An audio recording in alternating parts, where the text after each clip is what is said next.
फेरवाइल injection उन मरीजों में इस्तेमाल किया जाता है जिनको एनीमिया यानी खून की कमी होती है। प्रेग्नेंट खवातीन में जिनकी एचबी नॉर्मल से कम होगी और डिलीवरी में 1-2 माह रहते होंगे, उनमें फेरवाइल इंजेक्शन आईवी देंगे। न्यू बेबी की ग्रोथ के लिए एचबी का मेंटेन रहना जरूरी होता है।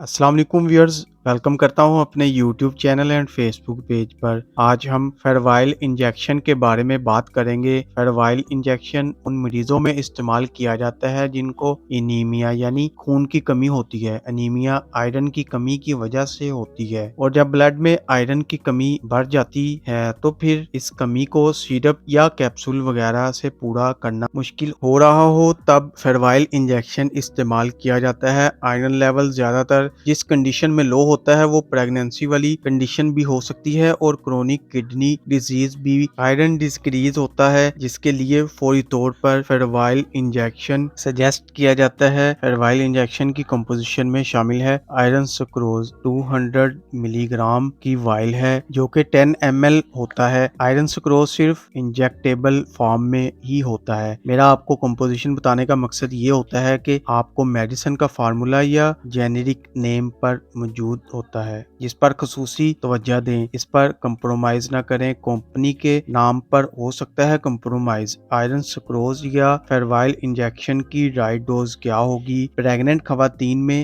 खवातीन को फेरवाइल इंजेक्शन लगाने की जरूरत क्यों पड़ती है? फेरवाइल इंजेक्शन के साइड इफेक्ट्स कौन कौन से आ सकते हैं? ये सब कुछ आज की इस वीडियो में आपको डिटेल में बताऊंगा। क्रोनिक किडनी डिजीज के पेशेंट जो डिपेंडेंट हैं होम्योडायलिसिस होते हैं उनमें फेरवाइल हमेशा आईवी दे दें और नॉर्मल सलाइन डिलूट करके देंगे और इसका मिनिमम टाइम इन्फ्यूजन 15 मिनट होगा। इसी तरह chronic kidney disease dependent dialysis non dialysis इनमें फेरवाइल इंजेक्शन हमेशा आईवी भी देंगे और अनडिल्यूटेड फॉर्म में भी देंगे जिनका इन्फ्यूजन टाइम मिनिमम 5 मिनट होगा। इसी तरह जो सीकेडी के पेशेंट जो डिपेंडेंट डायलिसिस पेरिटोनियल उनमें फेरवाइल इंजेक्शन आईवी भी देंगे लेकिन फेरवाइल इंजेक्शन को 250 ml नॉर्मल सलाइन में डिल्यूटेड कर देंगे जिसका इन्फ्यूजन टाइम मिनिमम 2 से 5 घंटे होगा। इस तरह प्रेग्नेंट खवातीन में जिनकी एचबी नॉर्मल से कम होगी और डिलीवरी में 1-2 माह रहते होंगे उनमें फेरवाइल इंजेक्शन आईवी देंगे जिसमें फेरवाइल इंजेक्शन को नॉर्मल सलाइन में डिल्यूटेड करके देंगे जिसका इन्फ्यूजन टाइम मिनिमम 45 मिनट होगा। प्रेग्नेंट खवातीन को